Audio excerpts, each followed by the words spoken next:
Hello viewers, welcome to our channel job journey Tamil. இன்னைக்கு நம்ம இந்த வீடியோவில் நம்ம யூனியன் பேங்க்ல இருந்து ரிலீஸ் பண்ணியிருக்க 1 இயர் அப்ரண்டிஸ்ஷிப் ட்ரைனிங்கான வேகன்சி பத்தி தான் பார்க்க போறோம். நீங்க பேங்க் ஜாபுக்கு போகணும், பேங்க் ஜாப் தான் உங்களோட ஃபியூச்சர் நீங்க நினைச்சுக்கிட்டு இருந்தீங்கன்னா இந்த அப்ரண்டிஸ்ஷிப் ட்ரைனிங் உங்களுக்கு ரொம்பவே யூஸ்ஃபுல்லா இருக்கும். எனி டிகிரி படிச்ச கேண்டிடேட்ஸ் இந்த ஜாபுக்கு தாராளமா அப்ளை பண்ணலாம். இந்த அப்ரண்டிஸ்ஷிப் ட்ரைனிங் இனிஷியலா உங்களுக்கு 1 இயர் பீரியட் கண்டக்ட் பண்ணுவாங்க. இதுக்கு அவங்களோட சர்டிபிகேட்டும் உங்களுக்கு ப்ரொவைட் பண்ணிடுவாங்க. இதை வச்சு நீங்க நெக்ஸ்ட் கவர்மெண்ட் பேங்க்ஸ்ல இன்டர்வியூ அட்டன் பண்றதுக்கு, எக்ஸாம்ஸ் கிளியர் பண்றதுக்கு எல்லாத்துக்குமே உங்களுக்கு ரொம்பவே ஹெல்ப்ஃபுல்லா இருக்கும். இந்த அப்ரண்டிஸ்ஷிப் ட்ரைனிங்க்கு உங்களுக்கு மந்த்லி ஸ்டைஃபண்டும் தருவாங்க. இதுக்கு நீங்க அப்ளை பண்றதுக்கு லாஸ்ட் டேட்டா 19 மே 2026 வரை உங்களுக்கு டைம் கொடுத்திருக்காங்க. இந்த வீடியோல நம்ம இதுக்கு செலக்ஷன் ப்ராசஸ் எப்படி இருக்கும், ஏஜ் லிமிட் என்ன, அதர் டீடைல்ஸ் எல்லாத்தையுமே அவங்களோட அபிஷியல் நோட்டிபிகேஷன்ல கொடுத்திருக்கிறத கிளியரா பார்க்கலாம். வீடியோக்குள்ள போறதுக்கு முன்னாடி நீங்க இப்பதான் நம்ம சேனலை ஃபர்ஸ்ட் டைம் வாட்ச் பண்றீங்கன்னா இந்த வீடியோக்கு ஒரு லைக் பண்ணிட்டு நம்ம சேனலை சப்ஸ்கிரைப் பண்ணி பெல் பட்டனை பிரஸ் பண்ணிக்கோங்க. ஸ்டார்டிங் ஸ்டேஜ்ல இருக்க நம்ம சேனலுக்கு நீங்க கொடுக்குற ஒரு லைக் அண்ட் சப்ஸ்கிரைபும் நெக்ஸ்ட் வீடியோ நாங்க போடுறதுக்கு எங்களுக்கு ரொம்பவே மோட்டிவேஷனா இருக்கும். கவர்மெண்ட் ஜாப் ரிலேட்டட் அப்டேட்ஸ் எல்லாமே உங்களை ஃபாஸ்டா ரீச் ஆயிடும். இந்த நோட்டிபிகேஷன் உங்களுக்கு யூனியன் பேங்க் ஆஃப் இந்தியாவோட ஹெட் ஆபீஸ் மும்பைல இருந்து தான் ரிலீஸ் பண்ணியிருக்காங்க. அப்ரண்டிஸ்ஷிப் ட்ரைனிங்க்கு ஆன்லைன் அப்ளிகேஷன் ஃபார்ம் ஓப்பனிங் டேட்டா 29 ஏப்ரல் 2026ல இருந்து மே 19 2026 வரையும் உங்களுக்கு டைம் கொடுத்திருக்காங்க. இந்த பீரியட்குள்ள நீங்க ஆன்லைன்ல இந்த அப்ரண்டிஸ்ஷிப் ட்ரைனிங்க்கு அப்ளை பண்ணிக்கலாம்னு சொல்லியிருக்காங்க. ஃபர்ஸ்ட் நீங்க நெட் போர்ட்டல்ல போயிட்டு உங்களோட அப்ரண்டிஸ்ஷிப் ரெஜிஸ்டர் பண்ணிட்டு அந்த இதை வச்சு நீங்க உங்களோட யூனியன் பேங்க் ஆஃப் இந்தியாவோட அபிஷியல் வெப்சைட்ல போயிட்டு அப்ளை பண்ணிக்கணும். இங்க உங்களுக்கு இம்பார்ட்டன்ட் நோட்டீஸ் கொடுத்திருக்காங்க. டோட்டலா உங்களுக்கு இந்த அப்ரண்டிஸ்ஷிப் ட்ரைனிங்க்கு 1865 வேகன்சிஸ் ரிலீஸ் பண்ணியிருக்காங்க. இதுக்கு நீங்க அப்ளை பண்றதுக்கு மேல சொன்ன மாதிரி உங்களுக்கு ஸ்டார்டிங் டேட்டா 29 ஏப்ரல்ல இருந்து 19 மே வரையும் உங்களுக்கு டைம் இருக்கு. அப்ளை பண்ண கேண்டிடேட்ஸ்க்கு ஆன்லைன் எக்ஸாமினேஷன் உங்களுக்கு மே ஆர் ஜூன் 2026ல நடக்கும்னு சொல்லியிருக்காங்க. இந்த ஜாபுக்கு உங்களுக்கு eligible criteria, age and education qualification எல்லாத்துக்குமே உங்களுக்கு கட் ஆஃப் டேட்டா 1 ஏப்ரல் 2026 அன்னைக்கு இருக்கும்னு சொல்லியிருக்காங்க. அதுக்குள்ள நீங்க எல்லாமே ப்ராப்பரா உங்ககிட்ட சர்டிபிகேட்ஸ், டாக்குமெண்ட்ஸ் எல்லாம் இருக்கணும்னு சொல்லியிருக்காங்க.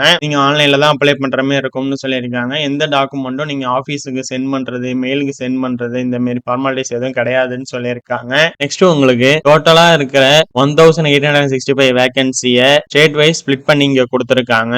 ஆந்திர பிரதேஷ்க்கு 303 வேகன்சி, அசாமுக்கு 29 வேகன்சி, பீகாருக்கு 60 வேகன்சி, சண்டிகருக்கு 6 வேகன்சி. இதே மாதிரி நம்ம தமிழ்நாட்டுக்கு டோட்டலா 95 வேகன்சிஸ் கொடுத்திருக்காங்க. இதை கம்யூனிட்டி வைஸ் ஸ்பிளிட் பண்ணி அன்ரிசர்வ்க்கு 43 வேகன்சி, எஸ்சிக்கு 18 வேகன்சி, ஓபிசிக்கு 25 வேகன்சி, இடபிள்யூஎஸ்க்கு 9 வேகன்சின்னு ஸ்பிளிட் பண்ணி கொடுத்திருக்காங்க. பிடபிள்யூ கேண்டிடேட்ஸ்க்கு 4 வேகன்சி அலோகேட் பண்ணியிருக்காங்க. டோட்டலா உங்களுக்கு 1865 வேகன்சிஸ் கொடுத்திருக்காங்க. இந்த number of vacancies increase or decrease ஆகலாம்னு சொல்லியிருக்காங்க. அப்ப அவங்களோட கரண்ட் ரெக்குவயர்மெண்ட் எப்படி இருக்கோ அதுக்கு தகுந்த மாதிரி சேஞ்சஸ் ஆகலாம்னு சொல்லியிருக்காங்க. நெக்ஸ்ட் உங்களுக்கு இங்க இன்ஸ்ட்ரக்ஷன்ஸ் கொடுத்திருக்காங்க. கேண்டிடேட் நீங்க அப்ளிகேஷன் ஃபில் பண்ணி சப்மிட் பண்றப்ப ஃபீஸ் பேமெண்ட் நீங்க கம்ப்ளீட் பண்ணியிருந்தாதான் உங்க அப்ளிகேஷன் எலிஜிபிள்னு சொல்லியிருக்காங்க. அதர்வைஸ் உங்க அப்ளிகேஷன் ரிஜெக்ட் ஆயிடும்னு சொல்லியிருக்காங்க. இதுக்கு முன்னாடி நீங்க ஏதாவது அப்ரண்டிஸ்ஷிப் ட்ரைனிங் பண்ணிருக்கீங்க ஆர் எங்கேயாவது ஒர்க் பண்ணிருக்கீங்க, மோர் தென் 1 இயர் உங்ககிட்ட எக்ஸ்பீரியன்ஸ் இருக்குன்னா நீங்க இந்த அப்ரண்டிஸ்ஷிப் ட்ரைனிங்க்கு எலிஜிபிள் இல்லைன்னு சொல்லியிருக்காங்க. நெக்ஸ்ட் நீங்க இந்த அப்ரண்டிஸ்ஷிப் ட்ரைனிங்க்கு அப்ளை பண்றீங்கன்னா உங்க ஸ்டேட்டோட ஒன் லோக்கல் லாங்குவேஜ் உங்களுக்கு நல்லா தெரிஞ்சிருக்கணும்னு சொல்லியிருக்காங்க. எழுத படிக்க பேச தெரிஞ்சிருக்கணும்னு சொல்லியிருக்காங்க. அதே மாதிரி அப்ளை பண்றப்ப உங்களோட ஸ்டேட்ல நீங்க உங்களோட ப்ரிஃபரன்ஸா 5 டிஸ்ட்ரிக்ட்ஸ் வைக்கலாம்னு சொல்லியிருக்காங்க. அதை பேஸ் பண்ணி தான் உங்களுக்கு போஸ்டிங்ஸ் இருக்கும்னு சொல்லியிருக்காங்க. நெக்ஸ்ட் இந்த டாக்குமெண்ட்ஸ்ல ஏதாவது கரெக்ஷன்ஸ் இருக்கு, எக்ஸாம் டேட் ஏதாவது சேஞ்சஸ் ஆகுதுன்னா அவங்களோட அபிஷியல் பேங்க் வெப்சைட்ல மட்டும் தான் போஸ்ட் பண்ணுவோம்னு சொல்லியிருக்காங்க. அதுல சேஞ்சஸ் இருந்தாதான் இது சேஞ்சஸ் ஆயிருக்குன்னு அர்த்தம்னு சொல்லியிருக்காங்க. நெக்ஸ்ட் உங்களுக்கு இந்த ஜாபுக்கான எலிஜிபிலிட்டிஸ் கொடுத்திருக்காங்க. நீங்க இந்த ஜாபுக்கு அப்ளை பண்ணணும்னா நீங்க கம்பல்சரி இந்தியன் சிட்டிசனா இருக்கணும்னு சொல்லியிருக்காங்க. 1 ஜனவரி 1962க்கு பிஃபோரே இந்தியாவில் செட்டில் ஆன ஃபேமிலிஸ் மட்டும்தான் இந்த ஜாபுக்கு அப்ளை பண்ண முடியும்னு சொல்லியிருக்காங்க. நெக்ஸ்ட் உங்களுக்கு இங்க ஏஜ் லிமிட் பத்தி கொடுத்திருக்காங்க. இந்த அப்ரண்டிஸ்ஷிப் ட்ரைனிங்க்கு உங்களுக்கு ஏஜ் லிமிட்டா மினிமம் 20ல இருந்து மேக்ஸிமம் 28 இயர்ஸ் உள்ள கேண்டிடேட்ஸ் தான் அப்ளை பண்ணிக்கலாம்னு சொல்லியிருக்காங்க. இது இல்லாம பிளஸ் உங்களுக்கு ஏஜ் ரிலாக்சேஷன்ஸ் கொடுத்திருக்காங்க. எஸ்சி எஸ்டி கேண்டிடேட்ஸ்க்கு 5 இயர்ஸ் ஏஜ் ரிலாக்சேஷனும், ஓபிசி கேண்டிடேட்ஸ்க்கு ஒரு 3 இயர்ஸ் ஏஜ் ரிலாக்சேஷனும், பிடபிள்யூடி கேண்டிடேட்ஸ்க்கு அன்ரிசர்வ் இடபிள்யூஎஸ்க்கு 10 இயர்ஸும், ஓபிசிக்கு 13 இயர்ஸும், எஸ்சி எஸ்டிக்கு 15 இயர்ஸும், விடோ டிவோர்ஸ்டு உமன்ஸ் இந்த கேட்டகரியில வர கேண்டிடேட்ஸ்க்கு 35 இயர்ஸ் ஏஜ் லிமிட்டும், ஜென்ரல் இடபிள்யூஎஸ்க்கு ஓபிசி கேண்டிடேட்டுக்கு 38 இயர்ஸ் ஏஜ் லிமிட்டும், எஸ்சி எஸ்டி கேண்டிடேட்டுக்கு 40 இயர்ஸ் ஏஜ் லிமிட்டும் கொடுத்திருக்காங்க. மேல சொல்லியிருக்க ரிசர்வேஷன்ஸ் எதுக்காக நீங்க கிளைம் பண்றீங்கன்னா அதுக்குள்ள ப்ராப்பர் சர்டிபிகேட் சப்மிட் பண்ணணும்னு சொல்லியிருக்காங்க. நெக்ஸ்ட் பிடபிள்யூபிடி கேண்டிடேட்டுக்கான ரிசர்வேஷன்ஸ் பத்தி இங்க கிளியரா எக்ஸ்பிளைன் பண்ணி கொடுத்திருக்காங்க. இடபிள்யூஎஸ் எக்கனாமிக்கலி வீக்கர் செக்ஷனுக்கான கேண்டிடேட்ஸ்க்கு உள்ள இன்கம் அண்ட் அசட் ப்ரூஃப் அந்த டீடைல்ஸ் எல்லாம் இங்க கொடுத்திருக்காங்க. நெக்ஸ்ட் உங்களுக்கு இங்க எஜுகேஷன் குவாலிஃபிகேஷன் டீடைல் பத்தி இங்க கொடுத்திருக்காங்க. அப்ளை பண்ற பண்ற கேண்டிடேட் எனி டிகிரி படிச்சிருந்தாலும் அப்ளை பண்ணலாம்னு சொல்லியிருக்காங்க. 1 ஏப்ரல் 2022க்கு பிஃபோர் அவங்க டிகிரி கம்ப்ளீட் பண்ணியிருக்க கூடாதுன்னு சொல்லியிருக்காங்க. இவங்க லாஸ்ட் 4 இயர்ஸ்ல பாஸ் அவுட் ஆன கேண்டிடேட்ஸ்க்கு மட்டும்தான் இந்த அப்ரெண்டிஸ்ஷிப்க்கு எலிஜிபிள்னு சொல்லியிருக்காங்க. ஸோ 22 ஏப்ரலுக்கு அப்புறம் பாஸ் அவுட் ஆன கேண்டிடேட்ஸ் மட்டும்தான் இந்த ஜாபுக்கு அப்ளை பண்ண முடியும். அந்த டேட்டுக்குள்ள 1 ஏப்ரல் 2026க்குள்ள நீங்க டிகிரி முடிச்சதுக்கான சர்டிபிகேட் உங்க கையில இருக்கணும்னு சொல்லியிருக்காங்க. அதை நீங்க சப்மிட் பண்ற மாதிரி இருக்கும்னு சொல்லியிருக்காங்க. இன்கேஸ் உங்களோட சர்டிபிகேட் ஆன்லைன் பேசிஸ்ல வரும்னு சொல்லியிருந்தாங்கன்னா அந்த சர்டிபிகேட்டை நீங்க சப்மிட் பண்ணணும்னு சொல்லியிருக்காங்க. நெக்ஸ்ட் இந்த ஜாபுக்கு நீங்க அப்ளை பண்ணணும்னா உங்களோட டிகிரில மினிமம் நீங்க 60% மார்க் ஸ்கோர் பண்ணிருக்கணும்னு சொல்லியிருக்காங்க. இன்கேஸ் உங்களுக்கு சிஜிபிஏ ஓஜிபிஏன்னு ஏதாவது கேட்டகரியில கொடுத்தாங்கன்னா அது பர்சன்டேஜ் கன்வெர்ட் பண்ணிக்க சொல்லியிருக்காங்க. நெக்ஸ்ட் உங்களுக்கு இந்த அப்ரெண்டிஸ்ஷிப் ட்ரைனிங்கான செலக்ஷன் ப்ராசஸ் பத்தி இங்க கொடுத்திருக்காங்க. உங்களுக்கு ஆன்லைன் டெஸ்ட் இருக்கும்னு சொல்லியிருக்காங்க. அப்ஜெக்டிவ் டைப்ல தான் அந்த கொஸ்டின்ஸ் இருக்கும்னு சொல்லியிருக்காங்க. பேட்டர்ன் பாத்தீங்கன்னா general and finance awareness 20 questions 20 மார்க்ஸ்க்கும், ஜெனரல் இங்கிலீஷ் 20 கொஸ்டின்ஸ் 20 மார்க்ஸ்க்கும், quantitative and reasoning aptitude 20 questions 20 மார்க்ஸ்க்கும், computer or subject knowledge 20 questions 20 மார்க்ஸ்க்கும், Union Bank of India products and services பத்தி 20 கொஸ்டின்ஸ் 20 மார்க்ஸ்க்கும், டோட்டலா உங்களுக்கு 100 கொஸ்டின்ஸ் 100 மார்க்ஸ்க்கு இருக்கும்னு சொல்லியிருக்காங்க. இதுக்கு டியூரேஷன் 1 hour உங்களுக்கு டைம் கொடுப்போம்னு சொல்லியிருக்காங்க. நெக்ஸ்ட் அவங்களோட யூனியன் பேங்க் ப்ராடக்ட்ஸ் அண்ட் சர்வீஸ்க்குள்ள சிலபஸஸ்க்கு எங்க போய் நீங்க படிச்சுக்கலாம்ங்கிற டீடைல்ஸ் இங்க கொடுத்திருக்காங்க. சேவிங்ஸ் அக்கௌண்ட் என்ன, கரண்ட் அக்கௌண்ட், சேலரி அக்கௌண்ட், இந்த டீடைல்ஸ் எல்லாம் நீங்க படிச்சுக்கிறதுக்கான மெட்டீரியல்ஸ் மேல ப்ரொவைட் பண்ணிருக்காங்க. நெக்ஸ்ட் உங்களுக்கு அந்த ஆன்லைன் டெஸ்ட்ல மெரிட் லிஸ்ட்ல ஷார்ட் லிஸ்ட் ஆகி வர கேண்டிடேட்ஸ்க்கு லோக்கல் லாங்குவேஜ் டெஸ்ட் இருக்கும்னு சொல்லியிருக்காங்க.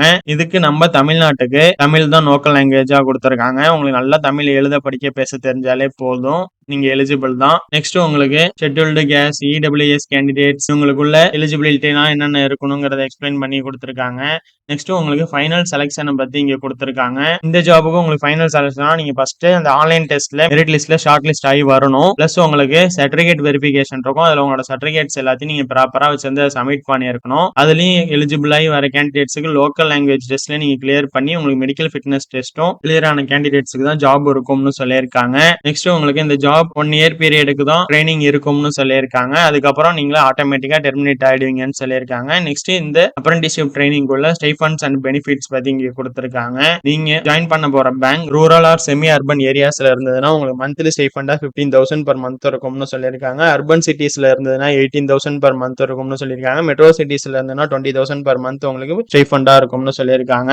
அதர் அலவன்ஸ் அண்ட் பெனிஃபிட்ஸ் எதுவுமே இந்த ஜாபுக்கு கிடையாதுன்னு சொல்லியிருக்காங்க. நெக்ஸ்ட் ட்ரைனிங் அண்ட் கண்டிஷன்ஸ் எல்லாம் இங்க கொடுத்திருக்காங்க. நீங்க மந்த்லி 1 கேஷுவல் லீவ் எடுத்துக்கலாம்னு சொல்லியிருக்காங்க. மேக்ஸிமம் 4 கேஷுவல் லீவ் வரையும் எடுத்துக்கலாம்னு சொல்லியிருக்காங்க. அதுக்கு மேல எடுத்தீங்கன்னா உங்களை டெர்மினேட் பண்ணிடுவோம்னு சொல்லியிருக்காங்க.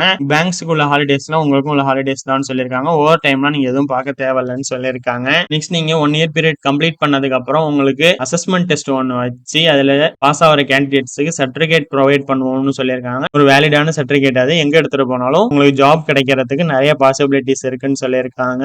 நெக்ஸ்ட் உங்களுக்கு இங்க டேர்ம்ஸ் அண்ட் கண்டிஷன்ஸ் எல்லாம் கொடுத்திருக்காங்க. ஃபர்ஸ்ட் நீங்க நேட்ல ரெஜிஸ்டர் பண்ணிட்டு தான் அப்புறம் அவங்களோட அபிஷியல் வெப்சைட்ல போய் ரெஜிஸ்டர் பண்ணணும்னு சொல்லியிருக்காங்க. இதுக்கு முன்னாடி எந்த அப்ரெண்டிஸ்ஷிப் ட்ரைனிங் நீங்க அட்டெண்ட் பண்ணிருக்க கூடாதுன்னு சொல்லியிருக்காங்க. இந்த மாதிரி பேசிக் டீடைல்ஸ் எல்லாம் கொடுத்திருக்காங்க. நெக்ஸ்ட் பேங்க் ரிசர்வ்ஸ்க்கு உங்களோட செலக்ஷன் ப்ராசஸ்ல எந்த ஆல்ட்ரேஷன் பண்ணிக்கிறதுக்கும் அவங்களுக்கு ரைட்ஸ் இருக்குன்னு சொல்லியிருக்காங்க.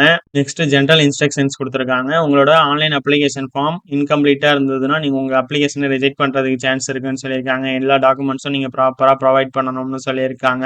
பிடபிள்யூடி கேண்டிடேட்டா இருந்தீங்கன்னா அதுக்குள்ள டாக்குமெண்ட்ஸ் எல்லாமே நீங்க அட்டாச் பண்ணி தான் சென்ட் பண்ணணும்னு சொல்லியிருக்காங்க. ஒன்ஸ் நீங்க அப்ளிகேஷன் சப்மிட் பண்ணிட்டீங்கன்னா அதுல எந்த சேஞ்சஸும் பண்ணிக்க முடியாதுன்னு சொல்லியிருக்காங்க. நெக்ஸ்ட் இந்த ஜாப் நீங்க எப்படி அப்ளை பண்றதுக்கான டீடைல்ஸ் கொடுத்திருக்காங்க. ஃபர்ஸ்ட் நீங்க நாட் போர்ட்டல்ல ரெஜிஸ்டர் பண்ணிட்டு அப்புறம் உங்களோட அபிஷியல் வெப்சைட்குள்ள போயிட்டு அப்ளிகேஷன் ஃபில் பண்ணி சப்மிட் பண்ணணும்னு சொல்லியிருக்காங்க. அப்ளிகேஷன் ஃபில் பண்றதுக்கு முன்னாடி நீங்க இந்த டாக்குமெண்ட்ஸ்லாம் இந்த ஃபார்மேட்ல இந்த சைஸ்க்குள்ள நீங்க ரெடி பண்ணி வச்சுக்கிட்டு சப்மிட் பண்ணணும்னு சொல்லியிருக்காங்க. Aadhaar card front and back side, வேலிடான personal email ID, mobile number, passport size photo, உங்களோட மார்க் ஷீட், எஜுகேஷன் குவாலிஃபிகேஷனுக்குள்ள டீடைல்ஸ், கேஸ்ட் சர்டிபிகேட், பிடபிள்யூடி கேண்டிடேட்டா இருந்தீங்கன்னா அதுக்குள்ள சர்டிபிகேட், பேன் கார்டு வச்சிருந்தீங்கன்னா அது டீடைல்ஸ் எல்லாத்தையும் நீங்க ரெடி பண்ணி வச்சுக்கிட்டு தான் நீங்க அப்ளை பண்ணணும்னு சொல்லியிருக்காங்க. நெக்ஸ்ட் உங்களுக்கு இந்த அப்ரெண்டிஸ்ஷிப் ட்ரைனிங்க்கு நீங்க அப்ளை பண்றதுக்கான அப்ளிகேஷன் சார்ஜஸ் பத்தி கொடுத்திருக்காங்க. ஜெனரல் ஓபிசி மேல் கேண்டிடேட்டா இருந்தீங்கன்னா 600 rupees application charges plus intimation charges 200 rupees, டோட்டலா உங்களுக்கு 800 rupees plus 18% GST 944 rupees application charges இருக்கும்னு சொல்லியிருக்காங்க. இதே ஜெனரல் ஓபிசி ஃபீமேல் கேண்டிடேட்டா இருந்தீங்கன்னா 708 rupees இருக்கும்னு சொல்லியிருக்காங்க. எஸ்சி எஸ்டி பிடபிள்யூடி படி டிரான்ஸ்ஜெண்டர் கேண்டிடேட்ஸ்க்கு அப்ளிகேஷன் சார்ஜஸ் கிடையாதுன்னு சொல்லியிருக்காங்க. ஒன்லி இன்டிமேஷன் சார்ஜஸா ₹200 பிளஸ் 18% GST ₹236 நீங்க பே பண்ற மாதிரி இருக்கும்னு சொல்லியிருக்காங்க. ஒன்ஸ் நீங்க பே பண்ணிட்டீங்கன்னா அது எந்த சிச்சுவேஷன்லயும் ரீஃபண்டபிள் இல்லைன்னு சொல்லியிருக்காங்க. நெக்ஸ்ட் உங்களுக்கு இங்க ஹெல்ப் ஃபெசிலிட்டி நம்பர் கொடுத்திருக்காங்க. இந்த இமெயில் ஐடிக்கு நீங்க அப்ளை பண்றப்ப ஃபீஸ் பே பண்றப்ப ஏதாவது எரர்ஸ் ஃபேஸ் பண்ணீங்கன்னா இவங்களுக்கு கான்டாக்ட் பண்ணி உங்களோட எரரை கிளாரிஃபை பண்ணிக்கலாம்னு சொல்லியிருக்காங்க. நெக்ஸ்ட் ஹார்ட் காப்பீஸ் எதுவும் சென்ட் பண்ணக்கூடாதுன்னு சொல்லியிருக்காங்க. ஒன்லி ஆன்லைன்ல தான் எல்லா டாக்குமெண்ட்ஸ் அண்ட் பேமெண்ட் எல்லாமே ஆன்லைன்ல தான் பண்ணிக்கணும்னு சொல்லியிருக்காங்க. நெக்ஸ்ட் உங்களுக்கு வேகன்சிஸ் ஸ்டேட் வைஸ் ஸ்பிளிட் பண்ணி கொடுத்திருக்காங்க.